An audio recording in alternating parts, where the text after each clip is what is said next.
Olá, meus amigos, tudo bem? Como é que vocês estão? Olha, eu estou bastante satisfeito de poder fazer esses vídeos para vocês. Eu tenho um prazer incrível de tratar dos assuntos que eu posso tratar aqui no NEC com vocês. Por quê? Porque o NEC é um projeto voltado para a inteligência, para a vida intelectual. Então, tratar de assuntos que falam sobre a vida intelectual me dá um prazer enorme. Que eu sei que eu tenho amigos que não gostam muito dessa expressão vida intelectual. Eles acham, parece que eles falam assim, isso aí, poxa, é uma coisa meio elitista, parece coisa para poucos, mas não é, gente. Vida intelectual é apenas uma vida em que nós privilegiamos as questões intelectuais. Você não precisa ser um erudito. Erudito é outra coisa. O Schopenhauer até vai falar mal dos eruditos bastante. Não é eruditismo, é vida intelectual. É ter as questões do espírito. Meus alunos de teologia, eles conhecem essa minha relação. Se um dia vocês fizerem algum curso de teologia comigo, vocês vão entender como eu relaciono espírito com inteligência. Inclusive eu entendo que nas escrituras as duas coisas estão realmente interligadas, mas não é essa a questão. Mas tratar vida intelectual é cuidar da vida do espírito, da vida da inteligência. É isso que é vida intelectual. Então tratar deste livro, que é o que nós estamos começando agora, A Vida Intelectual de Serge Lange, é para mim um enorme prazer. Porque eu acho que é o livro ideal que a gente pode usar para começar a tratar desses assuntos, a conversar sobre isso, e tem tudo a ver com o nosso projeto, com o que nós pensamos sobre tudo aquilo que nós fazemos aqui, tá? Então nós vamos ter uma série de vídeos sobre esse livro, tá? A Vida Intelectual de Serge Lange. Então nós vamos começar do começo, do princípio, lá do primeiro capítulo, chamado A Vocação Intelectual. A Vocação Intelectual. E o subtítulo é assim: o intelectual é um consagrado. O que é uma vocação intelectual, gente? Vocação intelectual é um chamado, porque vocação, vox, a voz, é um chamado. Se você é cristão, você vai falar que é um chamado divino, mas se você não for cristão, você pode falar que é um chamado do universo, do destino. A vocação intelectual é um chamado para fazer o trabalho intelectual, do trabalho intelectual, a sua vida. Você viver do trabalho intelectual ou dedicar a sua vida ao trabalho intelectual. Isso é vocação intelectual. Que não precisa ser vocação, dedicação exclusiva. A pessoa pode ter outra atividade, mas ter o trabalho intelectual como um complemento da sua vida. Ou ter um trabalho para poder ter um trabalho intelectual, porque às vezes, quando a pessoa quer se dedicar totalmente ao trabalho intelectual, isso não lhe rende condições de se sustentar e aí ele não pode fazer o trabalho intelectual. Então, às vezes, ele precisa ter outras atividades e usar o trabalho, essas outras atividades para sustentar o trabalho intelectual. Então, não importa tanto o tempo dedicado a isso, mas o que importa é o seguinte, é ter isso como um chamado, como algo necessário, como um destino na sua vida, como uma missão na sua vida. E quando você tem uma vocação, surge dentro de você um anseio por aquilo que é inescapável. Isso é uma coisa muito forte do vocacionado. Você não consegue viver sem fazer aquilo.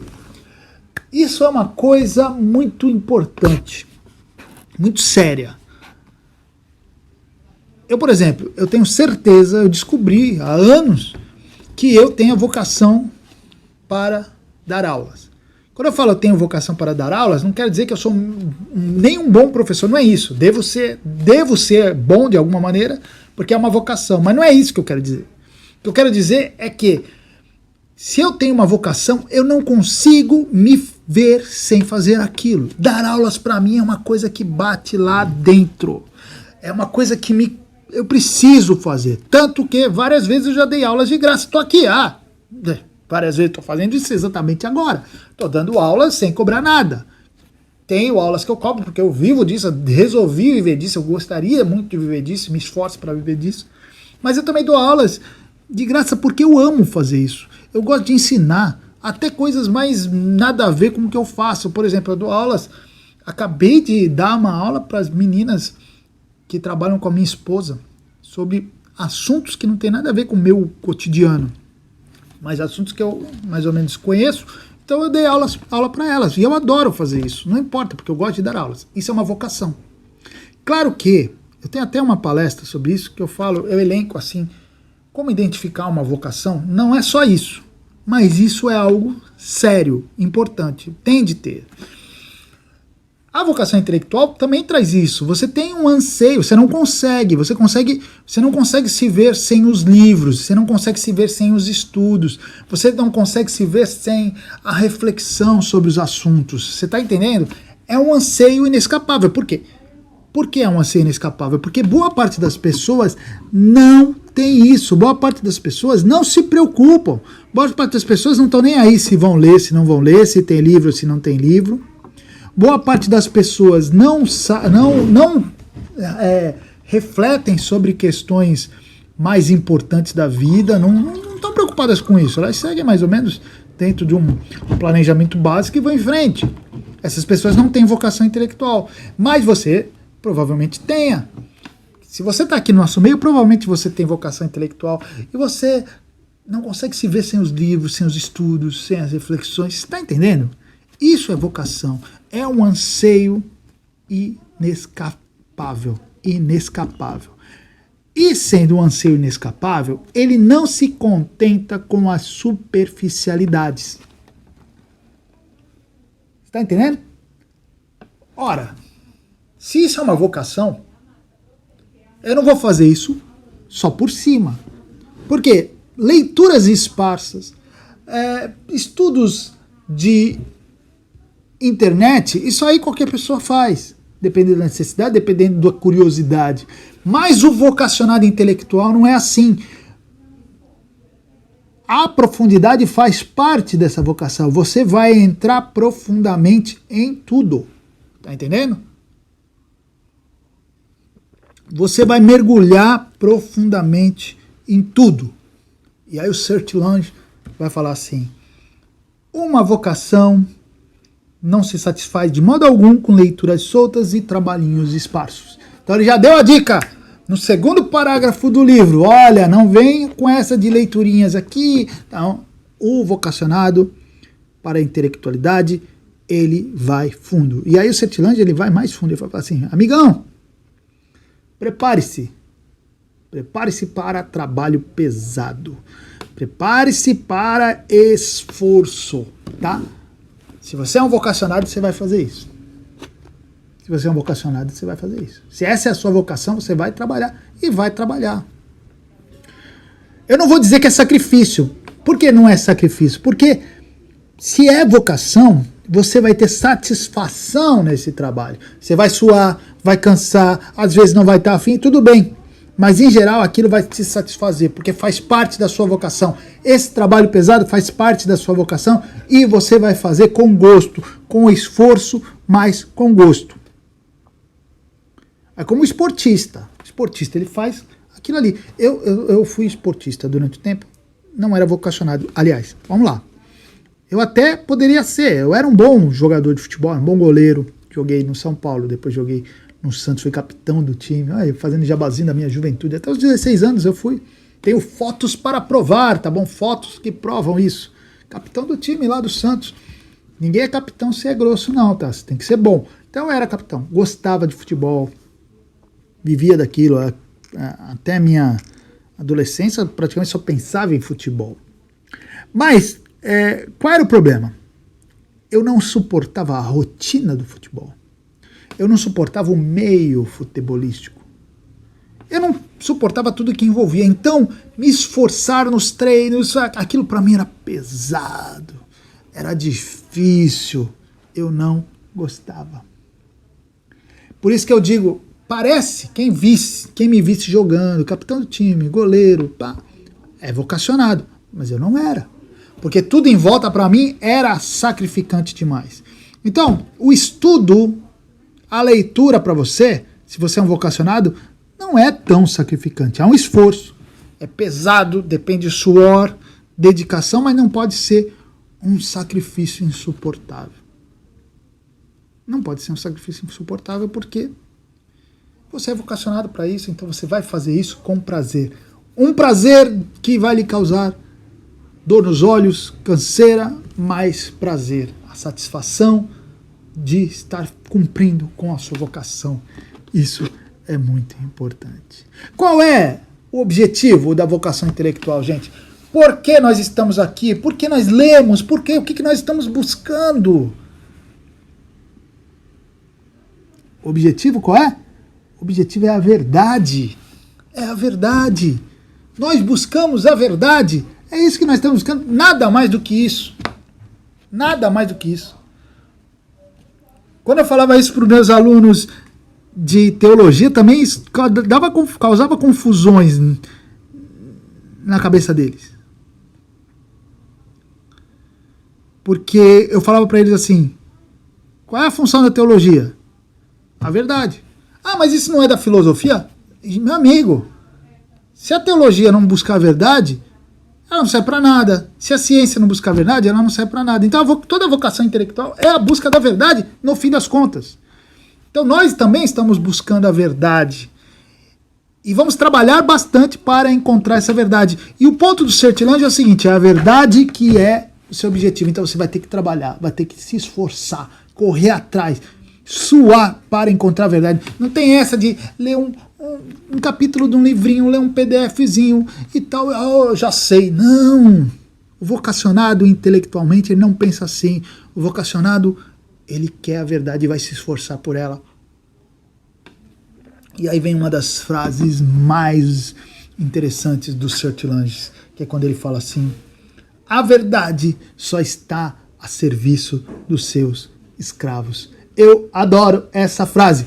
Quem frequentou meu outro espaço, eu tinha pintado assim um quadro, uma parede em negro, e botei várias frases legais naquela parede, e uma das frases era essa, a verdade só está a serviço de seus escravos. Eu acho isso sensacional.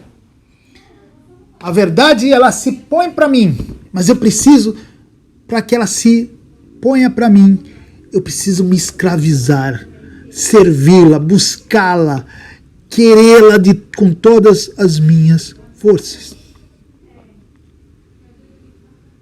Então, gente, é o seguinte, vocês precisam deliberar com vocês mesmos se há em vocês ou não essa vocação intelectual. Até aqui, nos nossos trabalhos aqui, porque se a pessoa não tem vocação intelectual, ela nem vai entender o que a gente está fazendo.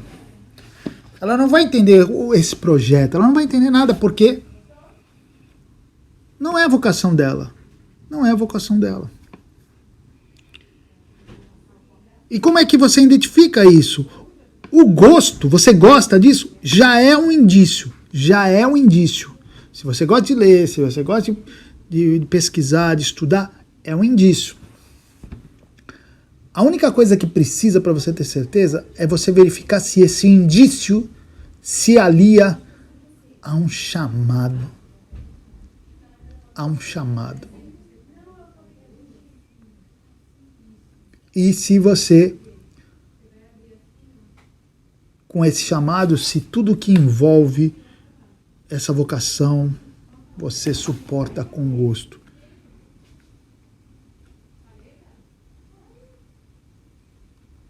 Porque quem tem vocação tem disposição, independente dos obstáculos. O Sertilange, ele vai falar assim.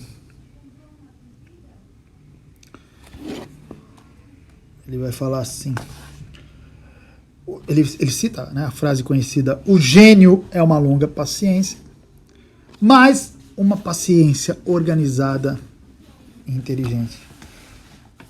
Então, quem tem vocação intelectual, ele tem paciência, tem disposição para trabalhar, para estudar.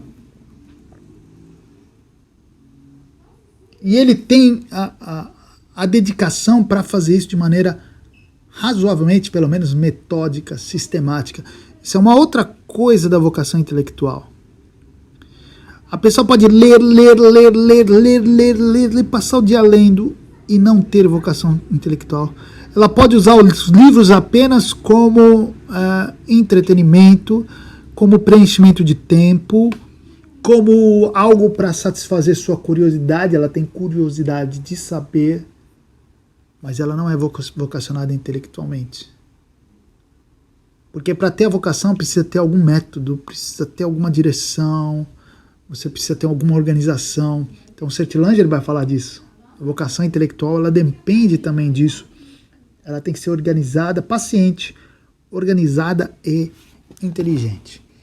Então, essa primeira parte ainda é a primeira parte